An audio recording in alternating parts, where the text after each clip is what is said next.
Well, I see some deer tracks skidding down into the water, and I see one on the other side. So, of course, there's always coon tracks. Let's ease across there and see if we caught that deer crossing.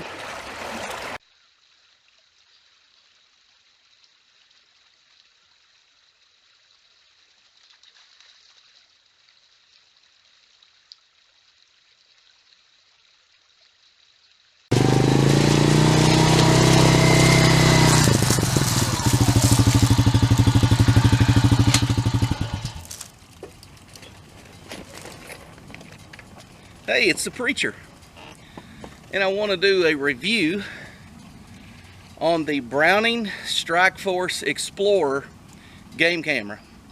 I've been using one for about 3 weeks now, so I bought a second.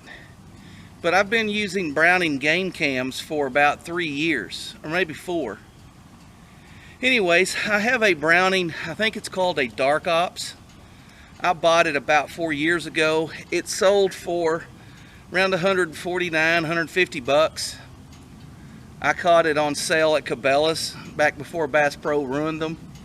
I caught it at Cabela's for like, I want to say around $99, $89, something like that. So I felt like I was getting a little bit better camera than what I usually buy, because $99 to $100 is, you know, somewhere under that is what I spend.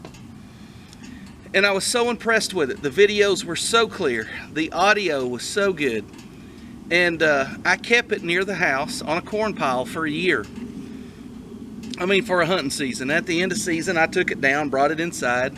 The next year, I put it out. It stayed out all through the 2018-2019 hunting season. I left it out all summer. In 2019-2020 season rolled around, I just walked out there, stuck new batteries in it, and swapped the card, and off I went.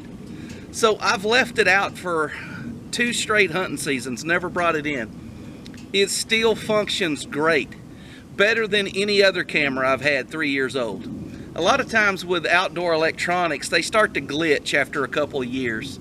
And I will say that the Dark Ops camera that I've left out for 2 years, I think it's lost its seal a little bit. Sometimes when it rains, it'll get a little cloudy. The video will get a little cloudy.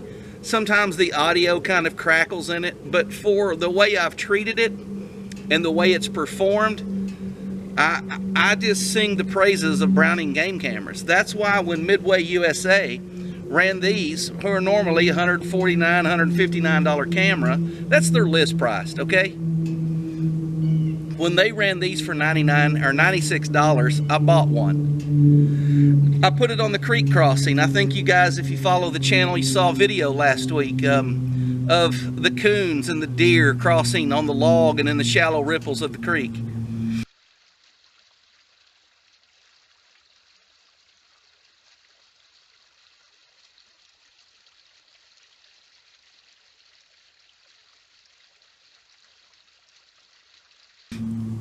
The thing that I love about these cameras, and I said it a lot last week, and I said it a lot because I meant it, they have a screen where you can tell what's on them. You can tell what you're getting pictures of.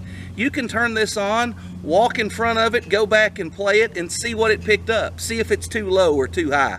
See if there's a limb that's triggering it. This screen will save you a lot of disappointment. Plus, this is 18 megapixel. The videos are so clear. You can see the smallest points on deer. I know some of you, if you can hang a ring on it, you count it. Well, if that's your way of scoring deer, you'd love this camera because you could see what you can hang a ring on. So, as you see, here's the size of it. It'll fit in your hand. It's very small. They come in camouflage. I know that camouflage don't look like the trees we have around here, but if somebody sees your camera and they want it, they can get it. But here's what I really like. First of all, you got plenty of strap. You could strap this around a cypress tree. But on the back of the camera, there's a wing nut you can loosen, and it gives you the ability to put this camera up high and then tilt it. So you have a metal bracket that goes into the tree, and this allows you, if you're putting it on a trail and you don't want your camera to be seen, you can actually put it up overhead and then tilt it down on the trail. And so that gives you a lot of flexibility, whereas used to we would be sticking sticks in the top of here and trying to make it tilt. So I really like that aspect. I think for the money, if you catch this camera on sale for $96 and you need a game camera or you regularly use game cameras, I don't think you go wrong with this. I really think it's the best camera for the money. Now, let me clarify that. I've never used $350 cameras. I've never used $500 cameras. I'm sure when you get in that level, it's a whole different ball game and everything's better. But for what you're getting on sale, under $100, the Browning Strikeforce Explorer, I can't recommend it enough. Now, if you're going to buy one of these, right now, I mean, I don't know, I'm going to put this video up today or tomorrow. These are on sale at Midway USA for 96 bucks. I'm sure other places have similar sales on them this time of year. If you're going to buy one, I also recommend you buy one of these. This is a cable lock. And what this is, let me find some keys and I'll open it up for us.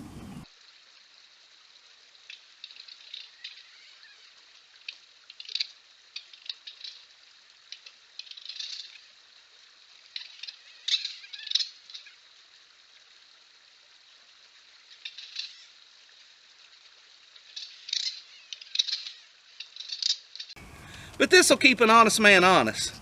This will keep a coon hunter from walking off with your camera, because he's probably not carrying a bunch of tools on him when he stumbles across it in the middle of the night. But let me explain to you how this works. This cable, there you have it, 6-foot long cable, just like the strap on the back of your camera. This cable has a swivel on it. You wrap this around the tree. On the back of your camera, you're going to see a hole right here. Right through that hole, you're going to stick this. You're going to go around the tree, just like that.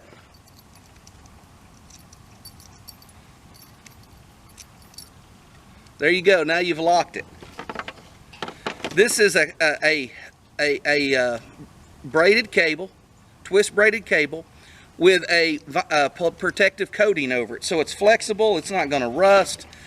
These are made by Master Lock. They're called Pythons.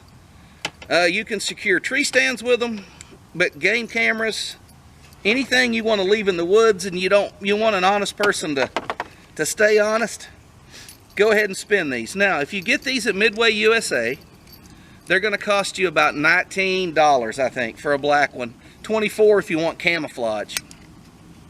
But I bought mine at allpadlocks.com. Allpadlocks.com had these for $9.99. So I bought a couple of them. That way, kind of cut down on the shipping. I got a whole host of buzzards and a hawk fighting behind me. Anyways, I recommend you get one of those, and that'll keep your maybe that'll keep your camera attached to the tree till you get back.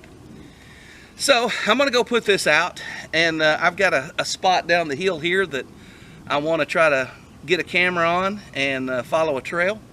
So I can't recommend it enough. It is the best game camera I've had to date, and I own a couple of them. The reason I did that is because I really like them, and the Browning cameras I've had in the past really last. So I've rambled on long enough. That's my review. Maybe I'll set this over here and bring y'all in, give you a close-up of it, and go get you one. You won't be disappointed.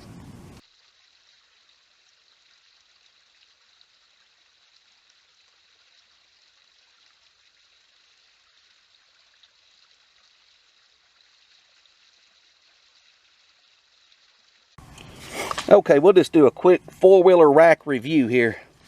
So there's your camera up close. On the back, you see where the cable lock goes through. Let me just turn it around this way. See where the cable lock goes through?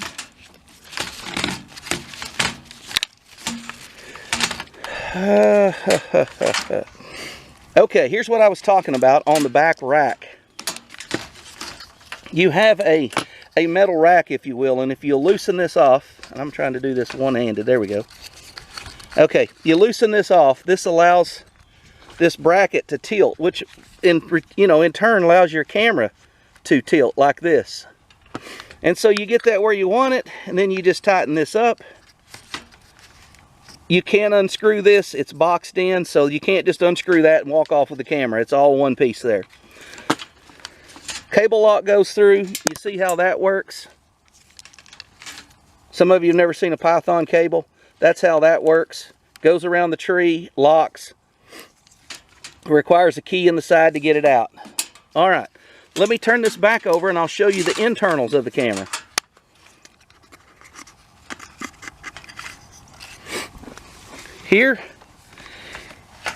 Here's the best feature of it. Let's turn it on. Now that we're on, it's coming up. There, that's my camera looking right back at you. I don't know how well you can see it. I'm looking through a camera.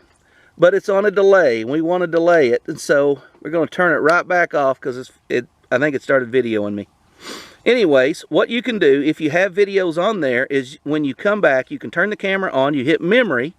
When you push the memory button, you can start arrowing back and forth, and you can go back and actually view all of the videos that you have on there. Of course, if you have a bunch, just swap the card. The card goes right in the bottom.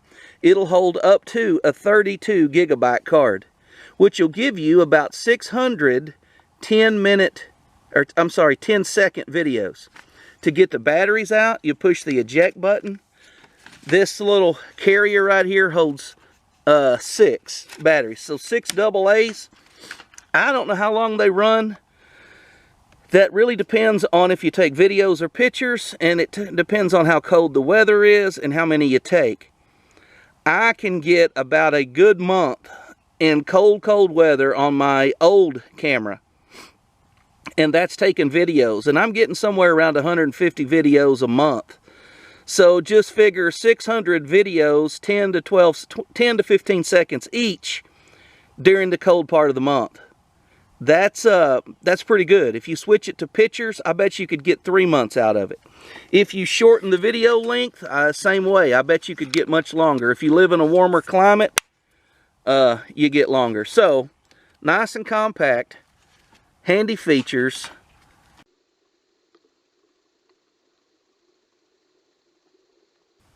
Now I've talked long enough, so thank you guys for watching.